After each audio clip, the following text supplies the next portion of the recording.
Sorry. Okay. As you all know, that technology has a major impact on like our society and everything.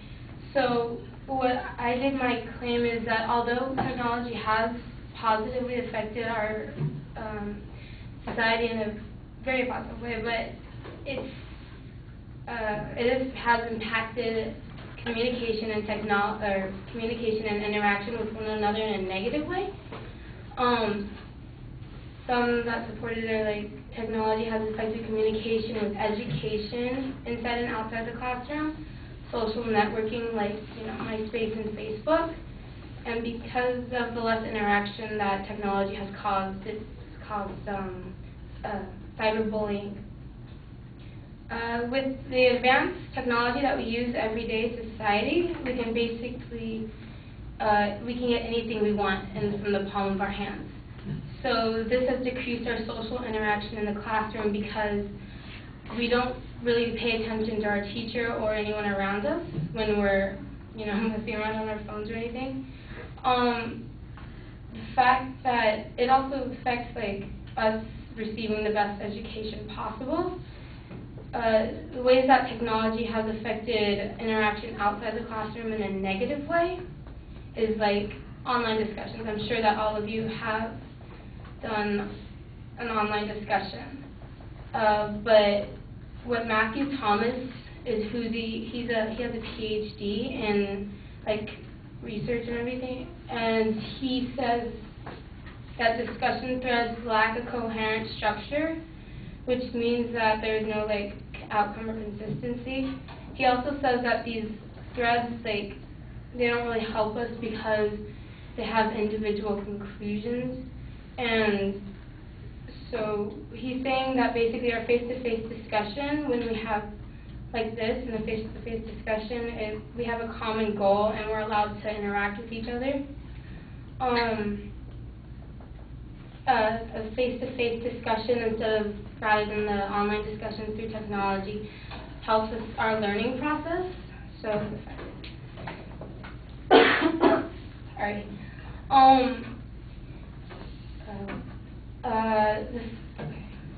So also my second point is that technology has affected us in our social networking. I'm sure all of you guys have a MySpace or Facebook or Twitter or something that has to do with technology, but that doesn't really help. It has a negative effect with our interaction because like online we don't really have a face-to-face interaction with somebody, and that it just like decreases it. And like on MySpace when you have like more friends and everything, it says that it's a problem. Okay. According to like Jeremiah Owing, MySpace is the biggest social network. It has like 110 million monthly active users around the globe. And this can be the downfall of actual interaction with another, because instead of an actual friend, you're having an online friend, which is like you don't really get the traditional friendship, the values like support and the trust with each other. So you could just click on somebody basically, and they could be your online friend, with no interaction or physical interaction like tradition and stuff.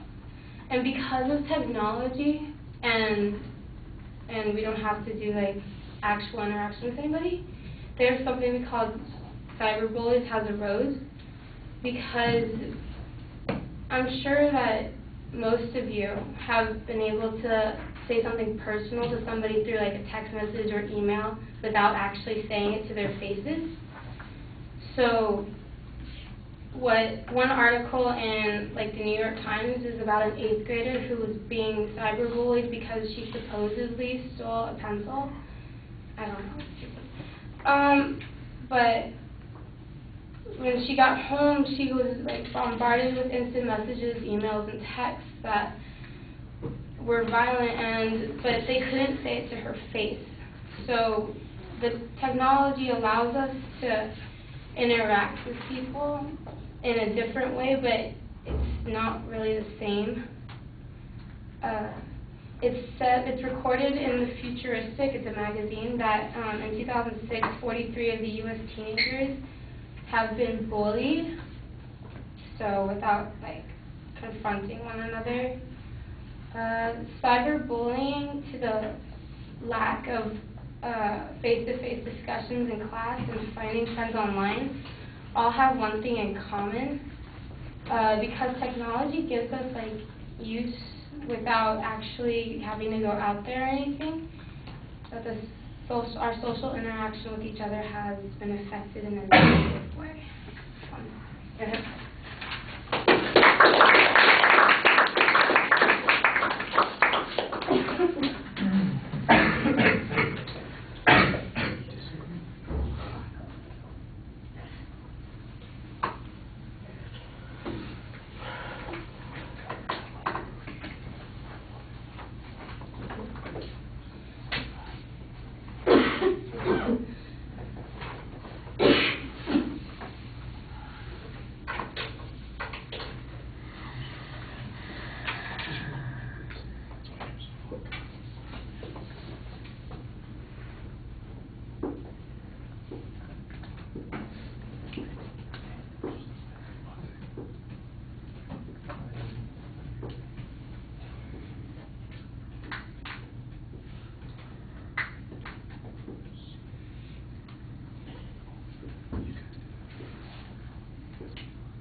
All right, Heather, the proposition is just not as clear as it needs to be. You're easing us into the topic. You kind of tell us what the general direction is, but I don't really think that there's a very clear declarative statement of what the point is that you're going to make.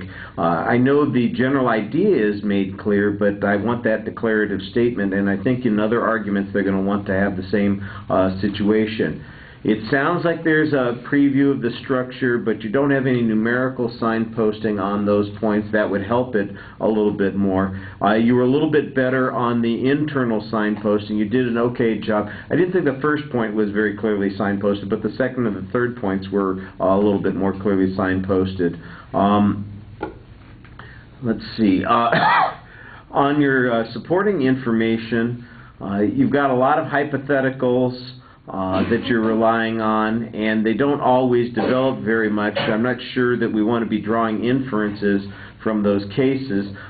You had one statistic that you mentioned. I think it was a statistic. It was a little unclear. You said 43 have been bullied, and I'm going, it's got to be more than 43. I think you said 40. I think it's supposed to be 43%, but that's not the way it came out when you were speaking about that point. That's on the third point. You had a very good quote on the discussion thread talking about how it doesn't really have the same impact as a conversation and face-to-face interaction. I thought that that was an interesting expert analysis of the subject by the person that you quoted, but that's really the only kind of information that you have on that point. The rest of the time it's largely assumed that face-to-face is automatically better and that there's something wrong with having an online relationship, and I think that you need to explain it more, not just with examples, but maybe find if there's some information that shows that people are less involved with groups or organizations. Maybe they participate less in society because they're doing online stuff. It just seems a little bit underdeveloped. I think you've got a good issue here and the start of a good argument, but there's not as much follow-through on the supporting points as you're going to need. In the presentation, I think you hurt your credibility a little bit. I don't know if you're not feeling well or what, but you just sound kind of tired and bored sometimes when you're speaking. You need a little bit more energy in the presentation, and sometimes you bail out on your own sentences. You get into a sentence and it just seems like you've decided, well, I don't even know that that's a good sentence, so let me move on to the next thing. And you need to be in a little bit more control over what you're saying. At the end, I thought you did try and summarize and remind us what the point was that you're trying to make, but it also sounds a little bit like you're apologizing. And I'm not sure if you're apologizing because you're sneezy or you just decided, I didn't do a very good job, so it needs to be clearer there too. All right, thank you.